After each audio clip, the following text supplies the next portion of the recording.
함께 자리에서 일어나셔서 찬송가 625장 찬양 드림으로 오순절 후 17번째 주일 예배를 하나님 앞에 드리겠습니다.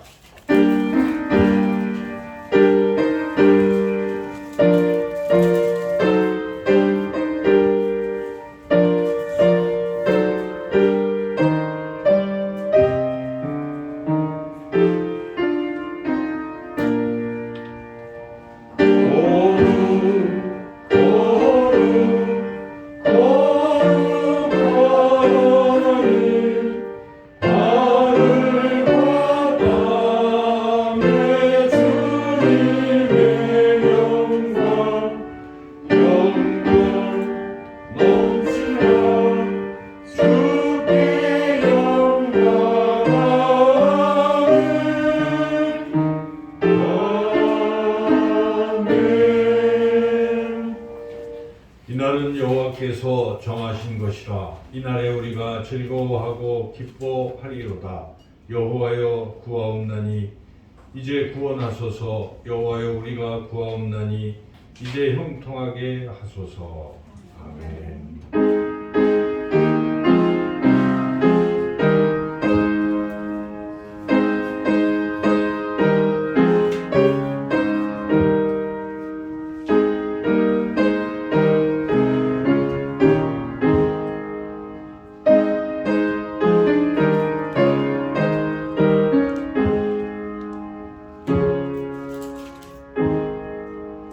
사랑과 은혜가 충만하신 좋으신 아버지 하나님, 민족의 명절 추석을 맞이해서 또 그리워하던 일가 친척들을 또 만날 수 있게 하시고 또 서로 사랑을 나눌 수 있는 귀한 명절을 저희들에게 허락하심을 감사드립니다.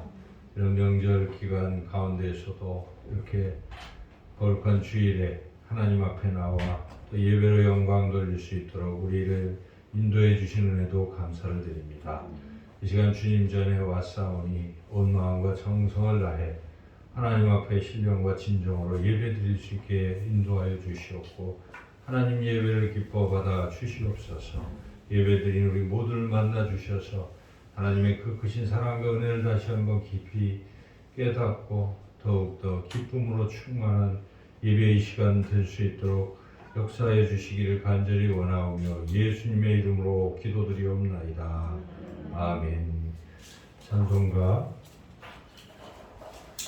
35장 찬양하겠습니다.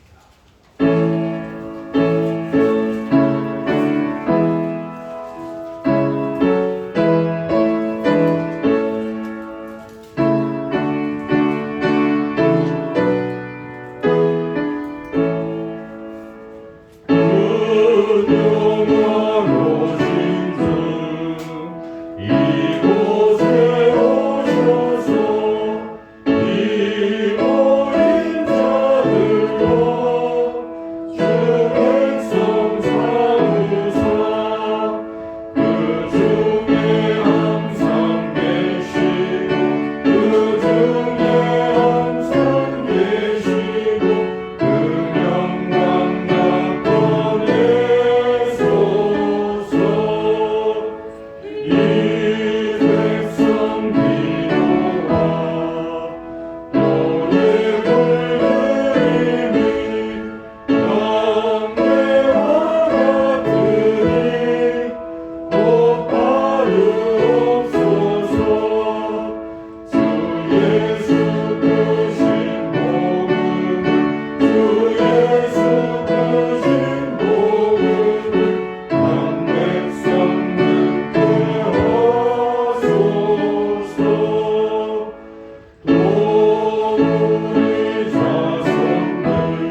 시편 148편 말씀 교독하겠습니다. 할렐루야. 하늘에서 여호와를 찬양하며 높은 데서 그를 찬양할지어다. 그의 모든 천사여 찬양하며 모든 군대여 그를 찬양할지어다. 해와 달아 그를 찬양하며 밝은 별들아 다 그를 찬양할지어다. 하늘의 하늘도 그를 찬양하며 하늘 위에 있는 물들도 그를 찬양할지어다. 그것들이 여호와의 이름을 찬양함은 그가 명령하심으로 지음을 받았음이로다. 그가 그것들을 영원히 세우시고 해하지 못할 명령을 정하시도다. 여호와의 이름을 찬양할지어다. 그의 이름이 홀로 높으시며 그의 영광이 땅과 하늘 위에 뛰어나심이로다. 그가 그의 백성의 뿔을 걷으셨으니 그 모든 성도 그를 가까이 하는 백성 이스라엘 자손의 찬양을 드리시고 할렐루야. 아멘. 지난 한 주간 우리의 잘못을 하나님 앞에 회개하는 기도를 드리겠습니다. 주의 고백의 기도문으로 함께 기도드리겠습니다. 거룩하신 하나님, 내가 손이 짧아 너희를 구원하지 못하는 것이 아니라 오직 너와 나 사이에 죄가 있으므로 내가 너희의 소리를 듣지 아니하노라. 이 말씀을 기억합니다. 저희들이 찬송하기 전에 감동하기 전에 하나님과 저희들 사이를 가로막고 있는 죄악이 존재할까 두렵습니다. 이 시간 지나온 시간들을 되돌아보면서 모든 죄를 고백하니 용서해 주옵소서. 육신의 안일함과 나태함에 사로잡혀 말씀을 읽고 기도하는 생활을 멀리했습니다. 우리를 부르시는 목자의 음성을 외면하고 세상 즐거움을 찾아 방탕하게 살았습니다. 조악한 환경과 내 자신의 무능을 핑계 삼아서 주님께서 맡겨주신 사명에 대해서는 작은 짐 하나라도 지려 하지 않았습니다. 주님께 충성하는 것이 가장 보람 있는 인생을 사는 길이요 복을 받는 길임을 잊고 살았습니다. 하나님과 저희들 사이를 가로막고 있는 이 모든 안일한 행동과 강팍한 마음을 제거해 주옵소서. 예수님의 이름으로 이 고백의 기도를 드립니다. 아멘. 계속해서 하나님과 나만이 아는 은밀한 죄도 고백하겠습니다.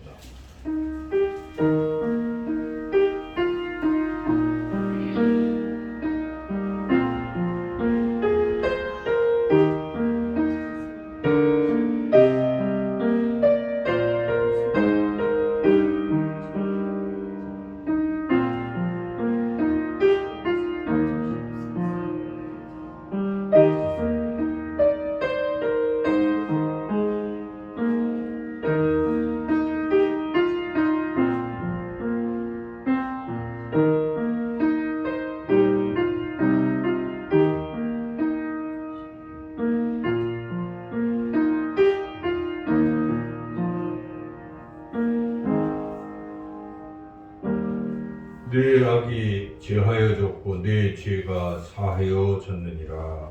아멘. 258장 찬양하겠습니다.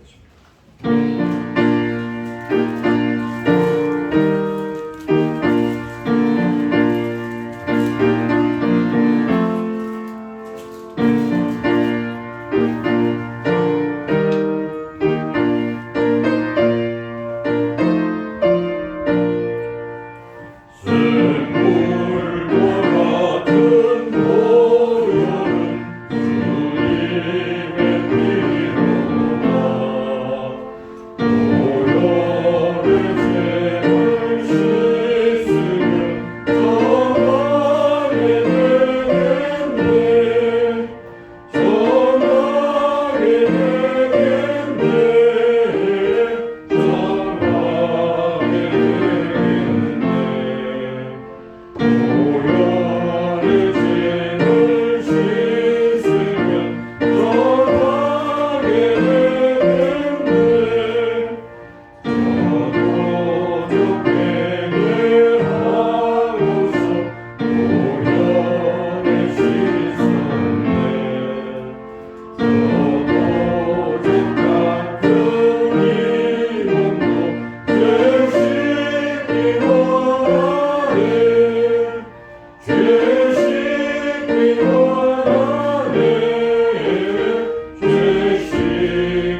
자리에 앉으시겠습니다. 이 시간 이승희 권사님 나오셔서 우리를 대표해서 기도 인도하시겠습니다.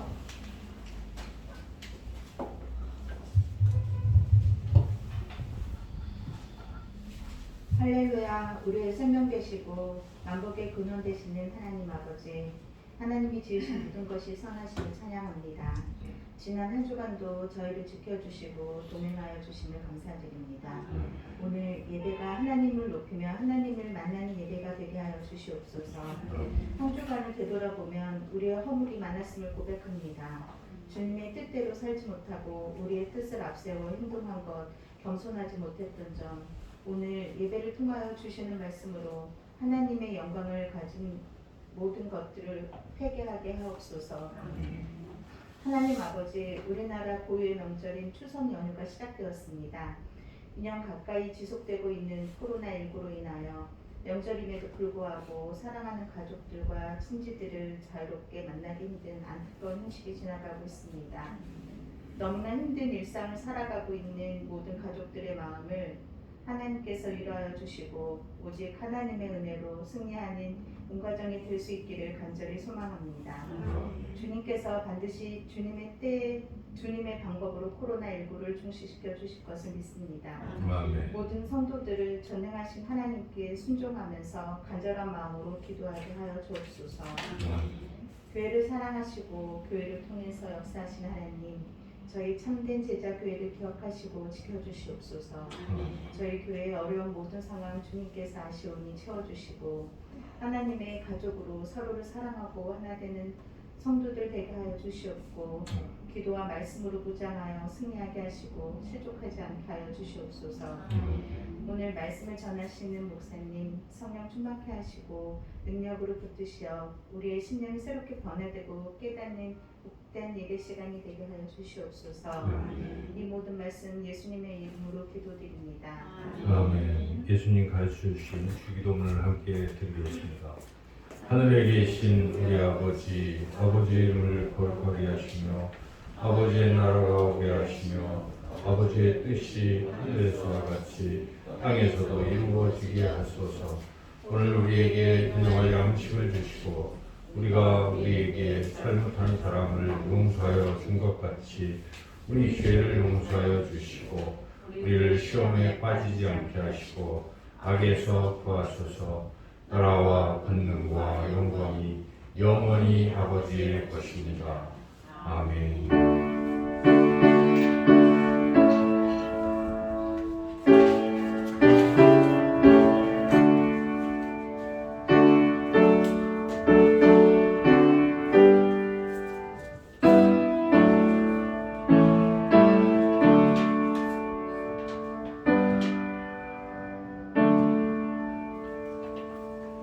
이 시간 하나님께서 우리에게 주시는 말씀 신약성경 말씀입니다. 야고보서 3장 13절부터 18절까지 말씀입니다. 신약성경 374쪽에 있습니다. 야고보서 3장 13절부터 18절까지 하나님 말씀을 제가 봉독하겠습니다. 너희 중에 지혜와 총명이 있는 자가 누구냐? 그는 선행으로 말미암아 지혜의 온유함으로 그 행함을 보일지니라. 그러나 너희 마음속에 독한 시기와 다툼이 있으면 자랑하지 말라. 진리를 거슬러 거짓말하지 말라. 이러한 지혜는 위로부터 내려온 것이 아니요 땅 위의 것이요 정욕의 것이요 귀신의 것이니 시기와 다툼이 있는 곳에는 혼란과 모든 악한 일이 있음이라. 오직 위로부터 난 지혜는 첫째 성결하고 다음에 화평하고 관용하고 양순하며 긍휼과 선한 열매가 가득하고 편견과 거짓이 없나니 화평하게 하는 자들은 화평으로 심어 의의 열매를 거두느니라. 아멘. 기도하겠습니다. 하나님 아버지, 이 시간에도 하나님의 귀한 말씀 주심을 감사하오며 이 시간 성령께서 역사하시사 전한 자의 부족한 입술을 주관해 주시고 우리 듣는 모든 심령의 귀를 활짝 열어주셔서 하나님의 귀한 말씀을 잘 듣고 깨닫게 하여 주시기를 간절히 원하오며 예수님의 이름으로 기도드리옵나이다. 아멘. 이제 추석 연휴가 시작되었습니다. 화요일 날 우리가 추석인데요. 기도하셨지만은 코로나 때문에 일가 친척들을 그렇게 많이 만나기가 어려울지 모르겠습니다. 그러나 또 그런 가운데서도 우리가 또 만나겠지요. 그래서 추석 명절에 일가 친척들을 만나게 될 텐데 이 추석 기간은 참 기쁘고 즐겁고 반가운 그런 시간이기도 하지만 잘못 보내면 추석의 후유증이 참 크지 않습니까? 결국 그런 후유증은 어떤 사람 사이의 관계에서 비롯됩니다. 아주 가까운 부모 또 형제 간에도 자녀와의 관계에서도 또 그런 일이 있을 수 있고 또 부부 간에 또 그런 일이 있습니다. 그래서 예를 들면 이번 추석 명절엔 우리가 시댁에 가자, 또 처갓집에 가자. 근데 뭐 이것 때문에 티격태격한 일들이 참 많잖아요. 안 가면 또 그것대로, 또 먼저 못 가면 그것대로 이래가지고 이제 또 다툽니다. 우리 나이가 드신 분들은 지난 날을 돌이켜 보면은 그런저런 일들이 있지 않았습니까? 추석 때 또 가서 뭐 이렇게 뭐 밥을 하고 설거지하고 뭐 등등 가사일로 인해서 또 어떤 갈등들이 생기기도 하고 여러 가지 이제 그런 요소들이 있습니다. 그런데 이제 추석은 참 1년에 한 번 있는 것이고 그래서 이때 어떤 일이 있으면 오래 갑니다. 그리고 가까운 뭐 사이는 부부나 아주 직계는 그래도 또 보니까 이게 또 되지만 1년에 한두 번 이렇게 만나는 사람과의 관계가 틀어지면 그거 해결하는 게 그렇게 또 쉽지 않고 해가지고 그래서 우리가 이 추석 명절에는 무엇보다 참 판단을 잘 해야 됩니다. 이런 상황에 어떻게 해야 될지 지혜로운 결정을 해야 된다는 것이죠. 그야말로 지혜가 필요한 것입니다. 이것이 잘못됐을 때 큰 문제가 발생할 수 있기 때문입니다. 그래서 오늘 하나님께서 주신 이 말씀을 통해서 우리가 그런 지혜, 참된 지혜가 무엇인지를 잘 듣고 깨달아서 이 깨달은 지혜로 이런 추석 명절 기간에도 잘 또 실천하고 또 살아가야 합니다. 그래서 오늘 이 지혜에 대한 말씀인데요. 지혜는 이런 참된 지혜는 하나님께서 우리에게 이 지혜를 구하라고 말씀하십니다. 지혜를 추구하라 하는 것이죠. 그래서 이 같은 이제 고린도전서에 보면은 14장 20절에 이런 말씀이 있습니다. 형제들아, 지혜에는 아이가 되지 말고 악에는 어린아이가 되라.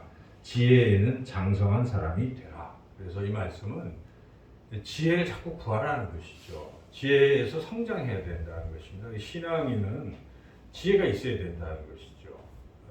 오랫동안 신앙생활을 했는데도 불구하고 이 지혜가 없으면 안 되는 겁니다. 그래서 우리가 참된 지혜를 자꾸 추구해야 한다는 것이죠. 그래서 오늘 이 지혜를 구해야 되는데, 지혜도 이게 참된 지혜도 있고 또 그렇지 않은 지혜도 있어요. 그래서 먼저 이 참된 지혜인지 그렇지 않은 거짓된 지혜인지를 우리가 구별을 해야 되는데, 어떻게 구별을 할 수 있는 것인가? 오늘 이 말씀에 참된 지혜는 무엇이고 거짓된 지혜는 무엇인지를 먼저 말씀해 주십니다. 그래서 이제 쉽게 얘기하면 세상 지혜는 사실은 참된 지혜가 아닙니다. 거짓된 지혜이죠. 그래서 제가 그 생각이 나더라고요. 옛날에 같이 있었던 동료의 그 아내가 하는 소리를 이렇게 듣게 됐어요. 간접적으로. 그랬더니 이제 막 신혼인데 이 여성 입장에서는 남편을 초기부터 기선을 제압해야 된다. 그래서 막 그런 얘기를 하고 있더라고요. 그래서 저는 듣기가 좀 거북했어요. 제가 그 얘기를 들을 때. 그러니까 이 부부관계를 서로 투쟁적인 관계로 생각해서 누가 누구의 그 기선을 제압하고 확 휘어잡고 해야만 편하다, 이런 논리. 이게 바로 세상의 논리 아니겠습니까? 이게 세상의 지혜예요. 여러분, 이런 지혜가 과연 우리 그리스도인들이 택해야 될 지혜입니까? 참 성경은 뭐라고 가르칩니까? 서로 사랑하고 서로 관용하고 서로 양보하고 서로 희생하고 서로 섬겨주고, 이게 우리 하나님께서 우리에게 말씀하시는 지혜 아니겠습니까? 그래서 우리가 이 지혜가 무엇인지 할 때 사람들이 이야기하는 거, 이런 것들이 그게 아무리 자기한테 이로운 것 같고 할지라도 결국은 그렇지 않다는 것입니다. 영원하게 생각해 보면 참 부질없는 것들입니다. 그래서 우리는 하나님이 말씀하시는 참된 지혜가 무엇인지를 바로 분별하고 깨달아야 한다는 것이죠. 그래서 오늘 참된 지혜는 어떤 것인가? 먼저 참된 지혜와 거짓된 지혜의 차이점은, 참된 지혜는 선한 열매가 나타난다는 것이죠. 선한 행동으로 나타나는 것이고, 거짓된 지혜는 악한 행동으로 나타난다는 것이죠. 그래서 오늘 본문의 13절 말씀을 같이 한번 읽어보겠습니다. 참된 너희 중에 지혜와 총명이 있는 자가 누구냐? 그는 선행으로 말미암아 지혜의 온유함으로 그 행함을 보일지니라. 그러니까 결국 요약한다면 지혜 있는 사람은 선행으로 드러난다는 것입니다. 지혜 있는 자다. 이 사람은 참된 지혜가 있다는 것은 그 사람이 하는 행동을 보면 알 수가 있는 거예요. 말로는 참 지혜롭다, 심지어 하나님의 말씀대로 산다, 이렇게 하는데 행동이 선한 열매가 없고 이렇게 나타나면 이거는 참된 지혜를 소유한 사람이라 볼 수가 없는 것이죠. 그래서 결국 참된 지혜는 그 열매, 선한 행동으로 알 수가 있다. 반대로 거짓된 지혜는 무엇입니까? 그 열매가 악하다 하는 것이죠. 그래서 그 열매를 계속해서 이렇게 쭉 말씀을 통해 하고 있는데, 먼저 거기 악한 열매부터 이야기를 하고 있습니다. 14절 한번 읽어볼까요? 14절. 그러나 너희 마음속에 독한 시기와 다툼이 있으면 장하지 말라. 진리를 거슬러 거짓말하지 말라. 16절. 시기와 다툼이 있는 곳에는 혼란과 모든 악한 일이 있습니다. 결국 무엇입니까? 결국 이 거짓된 지혜는 무엇을 만들어냅니까?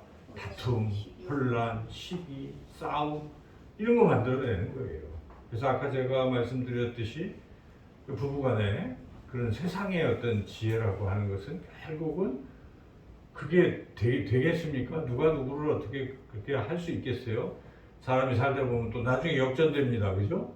시기에 상황이 바뀌면 또 그래요. 그럼 결국 그 부부는 서로 싸우고 주도권을 잡고 다툼으로 가는 것이기 때문에 그것은 결코 참된 지혜가 아니겠지요. 그래서 이 거짓된 지혜는 결국 그 끝이 시기, 다툼, 혼란 이런 걸 가져올 뿐이다 하는 것이죠.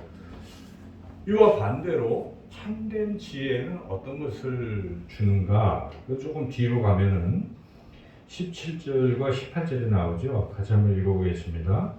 오직 위로부터 난 지혜는 첫째 순결하고 다음에 화평하고 관용하고 양순하며 긍휼과 선한 열매가 가득하고 편견과 거짓이 없나니 화평하게 하는 자들은 화평으로 심어 의의 열매를 거두니라. 압축해 본다면 무엇입니까? 화평하게 된다는 것입니다, 여러분. 참된 지혜를 가지고 행하게 되면 싸움이 없어지고 화평, 평화 이런 것들이 나타나는 것이죠. 그래서 우리가 어떤 생각을 할 때 이 결과 어떤 일이 벌어질까를 잘 생각해 봐야 돼요. 그래서 하나님이 주시는 지혜는 이렇게 하게 되면 어떻게 됩니까? 아주 평화로워지고 아주 행복해지는 것이죠.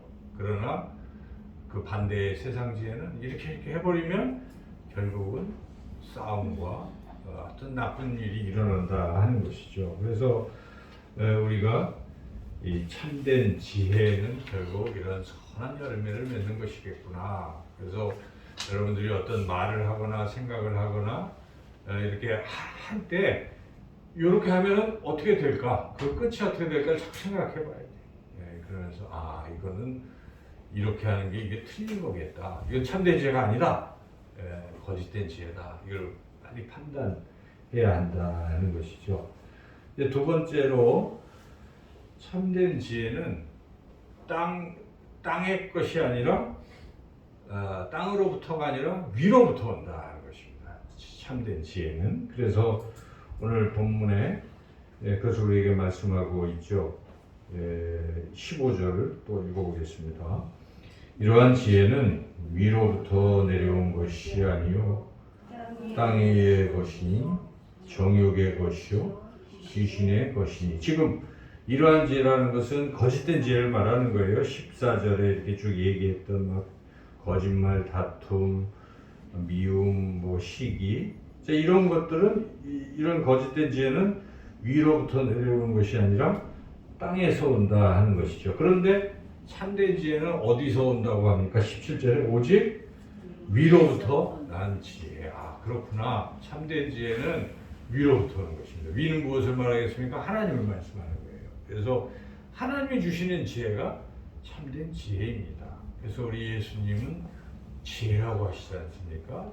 당신께서 지혜입니다. 성령도 지혜의 영입니다.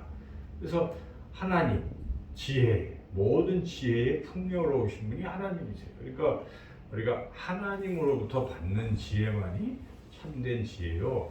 세상으로부터 오는 이 지혜는 결코 참된 지혜가 아니다 하는 것을 우리가 분명히 알아야 되겠습니다.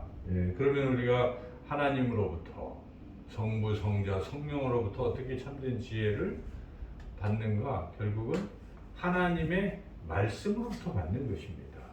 성경은 이 성경 자체가 지혜를 우리에게 주신다고 말씀하십니다. 디모데전서 3장 15절에 또 어려서부터 성경을 알았느니 성경은 능히 너희로 하여금 그리스도 예수 안에 있는 믿음으로 말미암아 구원에 이르는 지혜가 있게 하느니라. 그래서 성경, 하나님의 말씀이 우리에게 지혜를 준다 하는 것이죠. 그래서 또 골로새서에 또 보면 3장 16절에 그리스도의 말씀이 너희 속에 풍성히 거하여 모든 지혜로 피치아 가르치며, 그러니까 그리스도의 말씀이 우리 안에 거하면은 지혜가 충만하게 된다는 것입니다. 그래서 이렇게 하나님께서 주신다는 것이죠. 위로부터 성경을 통해서, 말씀을 통해서 우리에게 지혜를 주신다는 것입니다. 그러면 우리가 이제 그러면 지혜를 어떻게 얻을 수 있겠는가? 위로부터 오는 것이니까 뭐 해야 되겠습니까? 하나님과 가까워져야 됩니다. 첫째는 하나님과 일단 가까워야 지혜를 얻을 수가 있어요. 여러분, 좋은 것을 얻으려면 그것을 줄 수 있는 사람에게 가까이 가야 얻을 수 있지 않겠어요? 그래서 하나님과 가까이 해야 됩니다. 이 뒤에 이제 4장에 가면은 그 얘기를 하고 있는데 4장 8절 같이 읽어보겠습니다. 하나님을 가까이 하라. 그리하면 너희를 가까이 하시리라. 죄인들아 손을 깨끗이 하라. 두 마음을 품은 자들아 마음을 성결하게 하라. 이게 쭉 연결이 된 것인데 결국 지혜를 얻기 위해서는 하나님을 가까이 하라는 것입니다. 우리는 과연 하나님을 가까이 하고 있는 것인지 또 마귀를 가까이 하고 있는 것인지. 마귀도 우리와 가까워지려고 합니다. 하나님께서 우리와 가까이 오시고 다가오시는 것이죠. 그래서 우리 하나님께서 사람의 모습이 되셔서 임마누엘 하나님으로 우리에게 오셨잖아요. 하나님도 우리에게 오시는 거예요. 그런데 문제는 마귀도 우리에게 유혹하고 또 다가오는 거죠. 그럴 때 우리가 어떻게 해야 되겠습니까? 다가올 때 마귀 쪽으로 가서 마귀와 세상과 짝할 것인지 하나님과 가까워질 것인지 우리가 선택해야 되는 거예요. 이 문제는 선택의 문제라는 것이죠. 그래서 책임이 있습니다. 우리가 하나님과 가까워지는 사람과 이 마귀와 가까워지는 사람은 운명이 바뀌는 것입니다, 여러분. 우리가 중고등학교 때 제일 중요하게 여기는 게 뭔지 아십니까? 친구예요, 친구. 제가 이렇게 물어보거든요. 그러면 제일 소중한 건 부모도 아니에요. 그 또래에는 친구가 최고예요, 친구. 친구가 뭐라고 얘기하는지에 따라서 달라지는 거예요. 그거에 맞추려고 살아가는 듯해요. 이제 애들을 보면은. 그러니까 친구를 그렇게 소중하게 여기는데 문제는 어떤 친구를 사귀느냐에 따라서 그 아이의 그 길이 달라지는 것 같습니다. 그러니까 뭐 게임 좋아하는 애들끼리 친구가 되면요, 얘가 공부를 하고 싶어도 그 영향권에 있는 거예요. 그래서 늘 요새는 어떻습니까? 안 만나도 원격으로 막 되니까 그러고 있는 거예요. 저도 보니까 여기를 떠난 애하고 여전히 연결이 돼 있어요. 뭘로 연결되는가 보니까 게임으로 연결되어 있는 거예요. 아직도. 그냥 그거 하고 있는 거예요. 그래서 참 안타까운 것이죠. 좋은 친구. 근데 참 선한 친구들이 있어요. 여러분들도 회상을 해보면 학창 시절에 참 좋았던 친구들이 있어요. 좋은 것을 이야기하고 또 미래에 좋은 것을 이야기하고 나라를 위해서 이런 어떤 이상을 가진 친구들도 있지 않습니까? 그런 친구들을 만나고 그런 친구들과 사귀고 교제하는 사람은 그렇게 살아갑니다. 그러나 그저 이 좀 좋지 않은 길 이런 것만 자꾸 추구하는 친구들과 모여 있으면 그 친구는 그냥 그렇게 빠질 수가 밖에 없어요. 그래서 참 중요한 게 누구와 가까이 하느냐입니다, 여러분. 중고등학생도 누구를 가까이 하느냐에 따라서 그들의 운명이 바뀔 수가 있어요. 대학을 가도 마찬가지예요. 대학교를 갔는데 좋은 친구들, 우리가 미래를 위해서 또 다음 단계에 뭘 해야 되겠다 해서 스터디 그룹을 만들고 함께 또 미래의 어떤 청사진을 가지고 꿈꾸는 그런 친구들이 있잖아요. 그런데 그냥 맨 노는 것만, 술만 마시고 그러면 어떻게 됩니까? 그 친구하고 사귀면 결국 뭐가 되겠어요? 술주정뱅이가 되는 겁니다. 대학을 나면 뭐합니까? 그렇게 술주정뱅이 될 수 있어요, 여러분. 그런 겁니다. 그래서 누구를 만나느냐에 따라서 인생이 바뀔 수가 있습니다. 참 좋은 사람 만나야 돼요. 정말 예수님을 믿고 신실한 사람들, 하나님 나라를 꿈꾸고 하나님 나라가 커지기를 소망하고 이 청년의 때에 내가 주님을 위해서 뭘 할까? 이런 청년들이 얼마나 많습니까? 있어요. 이러한 어떤 좋은 사람들을 만날 때 그도 그렇게 살아갈 수가 있는. 어른도 마찬가지입니다, 여러분. 나이가 들어서 맨날 뭐 불평하는 사람들하고 모이면 어떻게 됩니까? 어느덧 불평부자가 되는 거예요. 자기도 사사건건 나라에 대해서도 불평하고 뭐 그냥 그렇게 되는 거예요. 그러나 그렇지 않은 사람들이 있어요. 참 누구누가 좀 어렵다. 우리가 함께 힘을 합쳐서 좀 도와주면 어떨까? 이건 믿는 사람 안 믿는 사람 구별 없이 그런 사람들이 있지 않습니까? 그래서 또 불의한 것을 보면 마음 아파하고 우리가 이러면 안 되겠다. 뭐 이런 어떤 공감대를 가지고 같이 선한 일을 도모하는 그런 부류의 사람들과 있는 사람들은 그렇게 또 살아가는 거예요. 그러니까 결국은 누구를 가까이 하느냐 참 중요한데 무엇보다 여러분 마귀를 가까이 하는 게 옳겠습니까? 하나님을 가까이 하는 게 옳겠습니까? 하나님을 가까이 해야 됩니다. 하나님을 가까이 할 때 하나님이 가지신 풍요로운 지혜가 우리에게 오는 것입니다. 하나님의 그 능력이 우리에게 임하는 것입니다. 하나님의 그 사랑이 우리에게 임하는 것이에요. 우리가 달라지는 것입니다. 하나님을 닮아가게 되는 것입니다. 가까이 하면 닮아간다는 것입니다. 그러니까 하나님을 가까이 할 때 우리는 드디어 하나님이 가지신 놀라운 지혜를 우리가 얻게 될 줄로 믿습니다.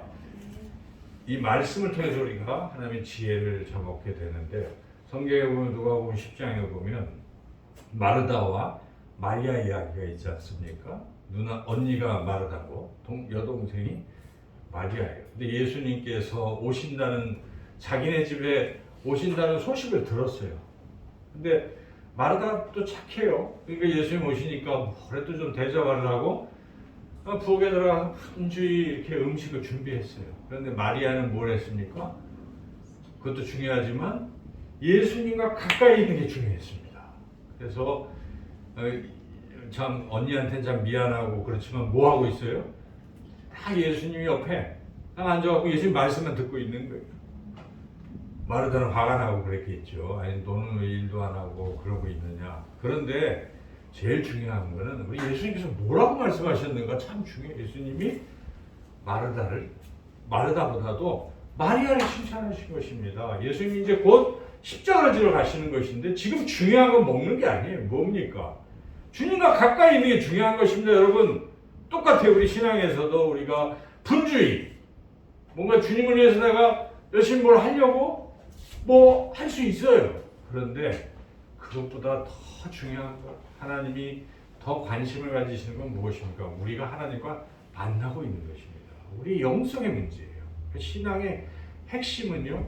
물론 봉사도 해야 되고 뭐 다 해야 되지만 진짜 핵심 무엇입니까? 주님과 가까이 지내는 것입니다. 날마다 여러분 그거 빠지면 다 공허해집니다.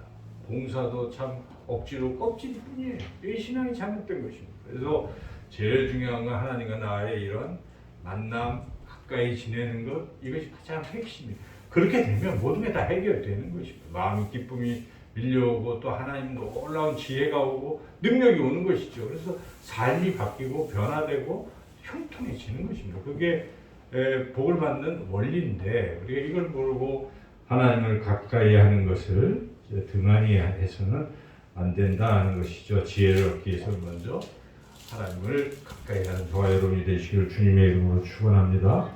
두 번째도 중요한 것은 가까이 했으면 그 다음에 구해야 돼요.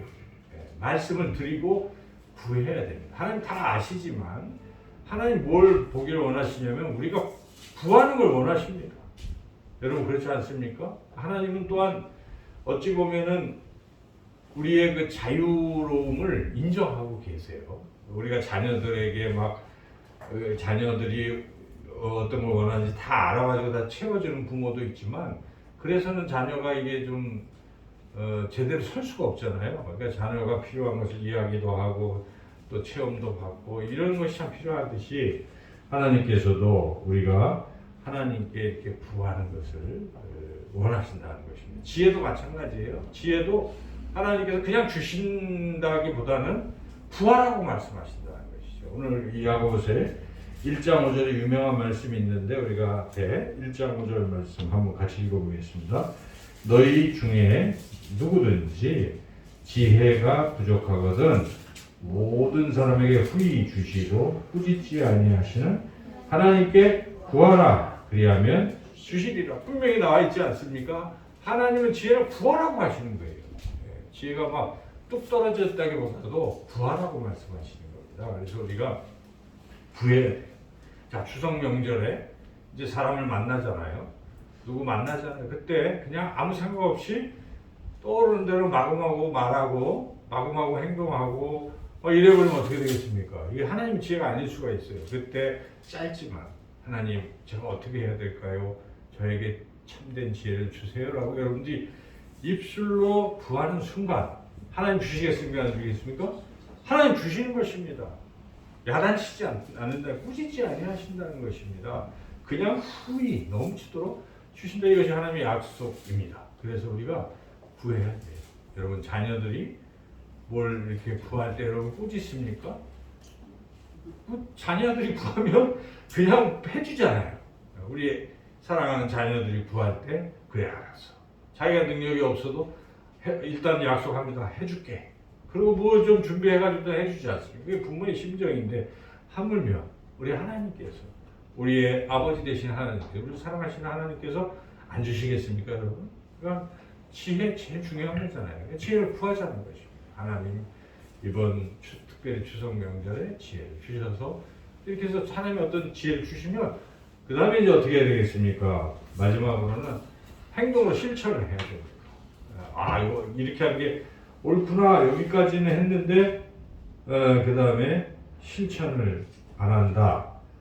그러면 안 되는 거죠. 그래서 아까도 우리가 읽었지만은 13절 말씀에 지혜 있는 자는 행함을 보이는 것입니다. 결국 행동으로 옮겨야 된다는 것이죠. 그래서 우리가 항상 이 지혜를 소중하게 여기시고 세상에 주는 그런 지혜에 우리가 휘둘리지 마시고 항상 먼저 기도하세요. 하나님 이거 어떻게 해야 되겠습니까? 그러면 하나님이 지혜를 주시는데 그것이 세상 것과 다를 수 있어요. 또 다를 때 여러분 그것을 받으시고 그 다음에 그대로 행해 보는 겁니다. 행할 때 기적이 일어나는 것이죠. 행할 때 역사가 일어나는 것입니다.